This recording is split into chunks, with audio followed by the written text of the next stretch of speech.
If you're looking at the calendar and thinking, how is it almost time to start school and I still don't feel ready? I want you to know you are absolutely not alone. I am right there with you. In fact, I originally planned to share a video today that described my homeschool setup for this upcoming school year, but I'm not ready yet. So instead, I'm going to share some encouragement and practical ideas for what to do when you feel behind before you've even started your homeschool year. Whether you're homeschooling multiple kids, juggling toddlers, or just mentally exhausted after a full summer, let's take a deep breath together. You don't have to have it all figured out today. This is something I think so many of us feel, but don't always say out loud. That panicked, sinking feeling like everyone else is getting their homeschool curriculum put together and printing out fresh lesson plans. And you're over here wondering where the pencils went. For me, this summer has just been full. There have been wonderful things and unexpected things. And honestly, I just haven't had a full day to sit and plan like I'd like to. And while that can make me feel behind, what I've learned over the years is that this is not a failure. Feeling behind is just feedback. It's your brain saying this feels like too much all at once. And that is something we can absolutely work with. So let's reframe what it means to be behind. You're not running someone else's race. Homeschooling gives us freedom, and that freedom includes when we start and how we start. There is no magic date on the calendar that says you must be fully ready by this day or you failed. I want to gently remind you, your homeschool is not behind. Your homeschool is unfolding.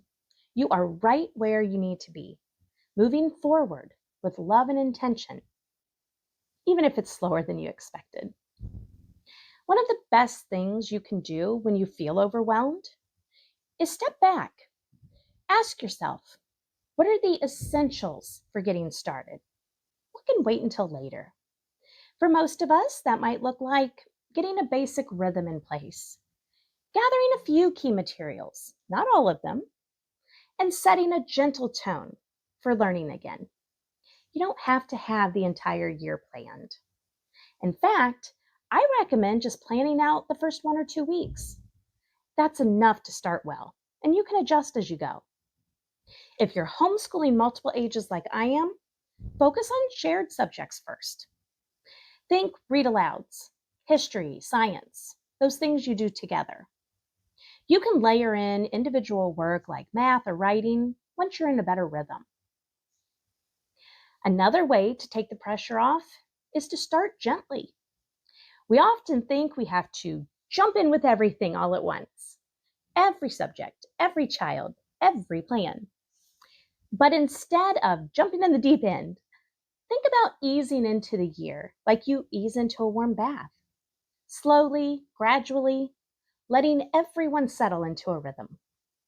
That might look like a review week, or just starting with morning time and read alouds for a few days, or maybe even a family field trip to mark the beginning of your year. Starting soft is not falling behind. It's a beautiful way to set the tone for a peaceful, connected year. Okay, so now let's talk logistics. If, like me, your homeschool setup is not done yet, that's okay. You don't need a Pinterest perfect space to get started. What you do need is a functional space where learning can happen, even if it's just your kitchen table and a basket of books. I actually decided to rearrange our learning area this year. I pushed our table up against the wall so that I would have more space for read alouds and group activities on the floor, because that's a core part of how we homeschool. But summer got busy, and I had planned to add a cozy chair and a little coffee table. But right now, there's just an empty space where those things are supposed to go. It's not done, and that's okay. I've learned that a reset space, even a temporary one, is more powerful than waiting for the perfect setup. So give yourself permission to begin in an imperfect place. And finally, if you're still feeling heavy, take time to pause. Sometimes we just need to stop, breathe, and collect our thoughts. As a Catholic mom, I find so much peace in offering my homeschool year to Mary and asking for her prayers and guidance. But if that's not your practice, you can simply take time for prayer, journaling, or stillness. Anything that helps center your thoughts and quiet the noise. Homeschooling isn't just an academic journey, it's a spiritual and emotional one too. And when you bring God into your plans, or simply give yourself permission to slow down and listen, you'll often find the clarity you need.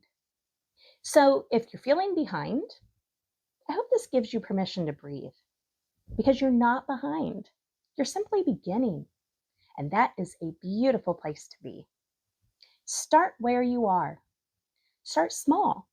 Start with love. And remember, the best homeschool years are built one peaceful step at a time. If you want more help creating a homeschool year that feels peaceful, flexible, and full of real-life learning, I'd love to invite you into my upcoming course, Learning Gently, Living Fully. It's designed to help you simplify your homeschool across multiple ages with tools to create a rhythm that works for your unique family. You'll find more information linked below, and I'd love for you to join us as we prepare for a new year together. If this video encouraged you, please like, subscribe, and leave a comment letting me know how you're starting your homeschool year, even if it's a slow start. I love hearing your stories. Until next time, happy homeschooling.